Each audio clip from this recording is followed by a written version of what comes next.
ఏపీలో గంజాయి నిర్మూలన పైన చంద్రబాబు నాయుడు గారు నిజంగానే సీరియస్ గా ఉన్నారా లేదా అన్న అనుమానం అయితే కలుగుతుంది. ముఖ్యమంత్రి హోదాలో ఈ గంజాయి ప్రస్తావన వచ్చినప్పుడు చంద్రబాబు నాయుడు గారు చాలా సీరియస్ గా స్పందించారు. గంజాయి లాంటి వాటి మీద జోకులు వేయకూడదు, మరీ ముఖ్యంగా ముఖ్యమంత్రి స్థానంలో ఉన్నప్పుడు గంజాయి మీద జోకులు వేసి అదేదో పెద్ద విషయం కాదన్నట్టుగా సంకేతాలు పంపితే సమాజం మీద విపరీతమైన నెగిటివ్ ప్రభావం ఉంటుంది. పశ్చిమ గోదావరి జిల్లాలో మీ భూమి మీ హక్కు కార్యక్రమంలో చంద్రబాబు నాయుడు గారు పాల్గొన్నారు.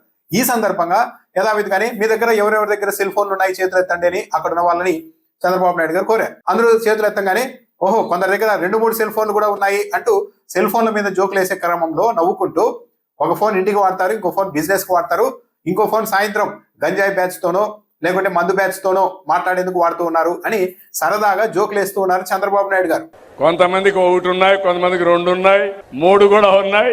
ఒక ఫోన్ బిజినెస్ కు వాడతారు, ఒక బిజినెస్ కుటుంబ సభ్యులకు వాడతారు, ఇంకో ఫోన్ ఏదైనా ప్రత్యేకంగా ఉంటే కూడా వాడుకునే పరిస్థితిలో ఉంటారు. సాయంత్రం గంజాయి బ్యాచ్ కో లేకుంటే మందు బ్యాచ్ కు కూడా వాడుకునే పరిస్థితిలో ఉంటారు.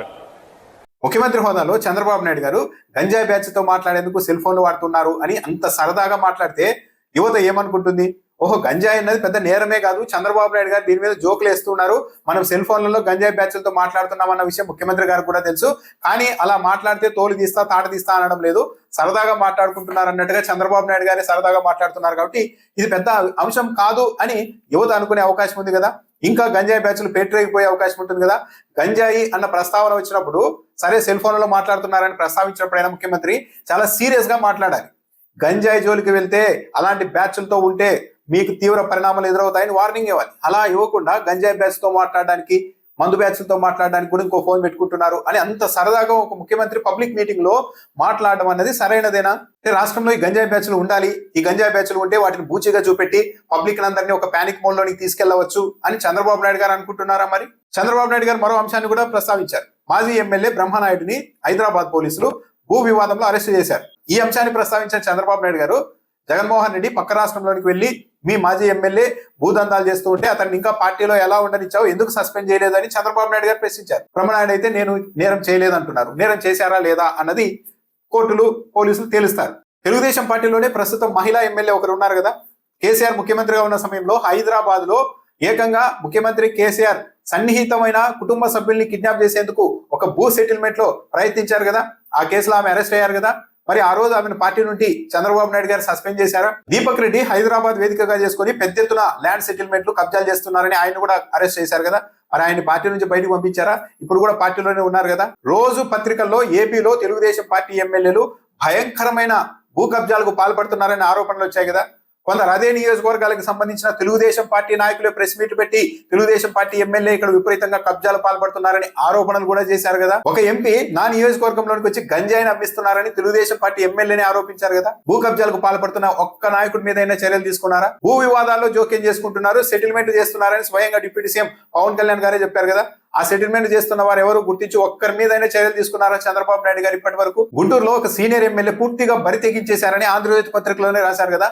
చివరకు ప్రైవేట్ భూముల రిజిస్ట్రేషన్ కూడా నా అనుమతి ఉండాలి, నా నియోజకవర్గంలో ఎవరైనా లేఅవుట్ వేయాలంటే మొత్తం డబ్బులు ఇవ్వాల్సిందే, ఏదైనా వేలం పాటకు వస్తే భూమి ఫస్ట్ మాకు చెప్పాల్సిందే అని మొత్తం ఒక నియోజకవర్గాన్ని మొత్తం తన ఆధీనంలో పెట్టుకున్నారని రాశారు కదా. మరి ఆయన మీద ఏమైనా చర్యలు తీసుకున్నారా? తెలుగుదేశం పార్టీ ఎమ్మెల్యేలు వాళ్ళ కుటుంబ సభ్యులు చికెన్ షాపులను కూడా వదిలిపెట్టడం లేదు, కిలోకి 10 నుండి 30 రూపాయలు వసూలు చేస్తూ ఉన్నారు, బిచ్చగాళ్ళ దగ్గర నుంచి కూడా డబ్బులు వసూలు చేస్తున్నారన్న ఆరోపణలు వచ్చాయి కదా. ఒక్కరి మీద అయినా చర్యలు తీసుకున్నారా చంద్రబాబు నాయుడు గారు? అంటే చంద్రబాబు నాయుడు గారి ఉద్దేశం ఏంటి? తన హయాంలో తన పార్టీలో తన ప్రభుత్వంలో జరుగుతున్న అక్రమాలన్నింటినీ కప్పిపుచ్చుకోవడం కోసం అవతల వాళ్ళు చేస్తున్నారు ఇవన్నీ మేము చేయలేదు అన్న ఒక ఇంప్రెషన్ కలిగించడానికి అవతల వాళ్ళకి సంబంధించిన 1-2 ఇష్యూలు బయటకు వస్తే వాటినే నిరంతరం చంద్రబాబు నాయుడు గారు క్యాంపెయిన్ చేసే పనిలో ఉన్నారు. కానీ ఈ రాష్ట్రంలో అధికారంలో ఉన్న వాళ్ళు చేస్తున్న, ప్రతిపక్షంలో ఉన్న వాళ్ళు అరాచకాలు చేయడానికి స్కోప్ ఉండదు. కానీ అధికారంలో ఉండి ఇక్కడ విపరీతమైన అవినీతి ఆరోపణలు, కబ్జాలు, అక్రమాలు అన్ని చేస్తున్న ఒక్క నాయకుడి మీదైనా చంద్రబాబు నాయుడు గారు చర్యలు తీసుకున్నారా? కనీసం ఒక్కరినైనా పార్టీ నుండి సస్పెండ్ చేశారా? అలా చేయకుండా జగన్మోహన్ రెడ్డి నువ్వెందుకు చేయలేదు అని చంద్రబాబు నాయుడు గారు ప్రశ్నిస్తూ ఉన్నారంటే ఏంటి? మొత్తం తాము చేస్తున్న వ్యవహారాలన్నింటినీ కూడా అవతల వాళ్ళ మీదకి తోసేయడంలో చంద్రబాబు నాయుడు గారు యాక్టివ్ రోల్ పోషించేందుకు ప్రయత్నిస్తున్నారు. విశాఖపట్నంలో ప్రభుత్వానికి సంబంధించిన 5,000 కోట్ల రూపాయల విలువైన భూమిని బాలకృష్ణ చిన్నల్లుడి కాలేజ్ కబ్జా చేస్తే వైసీపీ హయాంలో విడిపించడానికి ప్రయత్నం చేస్తే ఇప్పుడు అధికారంలోకి వచ్చిన తర్వాత ఆ కబ్జాకు అధికారిక ముద్ర వేసింది ఎవరు? చంద్రబాబు నాయుడు గారి ప్రభుత్వమే కదా. చంద్రబాబు నాయుడు గారు రైతుల గురించి కూడా ఇంకో డైలాగ్ కొత్తగా ఈరోజు చెప్పారు. గొడ్డలి పట్టే పార్టీకి నాగలి పట్టే రైతుల కష్టాలు తెలియవు అంటూ వైసీపీని ఉద్దేశించి చంద్రబాబు నాయుడు గారు వ్యాఖ్యానించారు. మాట్లాడితే వీళ్ళు పతివ్రతలని చెప్పి మాట్లాడే పరిస్థితికి వస్తున్నారు. గొడ్డలి పట్టుకునే చేతులకి నాగలబట్టే రైతు బాధలు గుర్తురావు. సరే, వైసీపీ హయాంలో రైతులు హ్యాపీగా ఉన్నారా? టీడీపీ హయాంలో రైతులు హ్యాపీగా ఉన్నారా? ఈ రోజు కూడా చంద్రబాబు నాయుడు గారి సొంత జిల్లాలోనే మామిడి రైతులు కిలోమీటర్ల కొద్దీ వాహనాల్ని రోడ్లకు అటువైపు ఇటువైపు నిలబెట్టుకుని కనీస మద్దతు ధర లేక కొనేవాళ్ళు లేక అల్లాడిపోతున్నారు నడి రోడ్డు మీద. మరి వాళ్ళ బాధలు చంద్రబాబు నాయుడు గారికి పట్టడం లేదా? ఈ రాష్ట్రంలో యూరియా కోసం వారాల తరబడి రైతుల్ని నడి రోడ్డు మీద క్యూ లైన్లలో నిలబెట్టింది జగన్మోహన్ రెడ్డి, చంద్రబాబు నాయుడు గారా? ఉచిత పంటల బీమాను ప్రవేశపెట్టింది జగన్మోహన్ రెడ్డి లేకుంటే చంద్రబాబు? ఆ ఉచిత పంటల బీమాను ఎత్తేసింది చంద్రబాబు నాయుడు గారా లేకుంటే జగన్మోహన్ రెడ్డి గారా? చంద్రబాబు నాయుడు గారే కదా.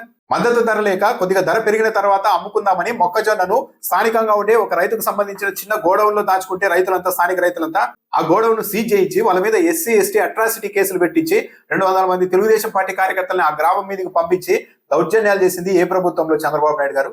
కొన్నూరులో తెలుగుదేశం పార్టీ అధికారంలో ఉన్న ఈ మధ్య కదా. రాజధానిలో ఉండవల్లి పెనుమాక రైతులు మేము రైతులము, భూములు ఇవ్వము, రాజధానికి మమ్మల్ని వదిలేయండి అని చెబుతూ ఉంటే వాళ్ళని వేధించడం కోసం వాళ్ళ పొలాలకు విద్యుత్ సప్లైని కూడా ఆపేస్తున్నది ఎవరు? లారీలతో గుద్ది విద్యుత్ స్తంభాలని పడగొట్టిస్తున్నది ఎవరు? వాళ్ళ భూముల చుట్టూ తవ్వుతూ భూమి మొత్తం ఎందుకు పనికి రాకుండా చేస్తున్నది ఎవరు? ఈ వేధిస్తున్నది ఎవరు? పైగా రైతుల మీద పెయిడ్ ఆర్టిస్టులని కులముద్ర వేసి ప్రచారం చేయిస్తున్నది ఏ పార్టీ?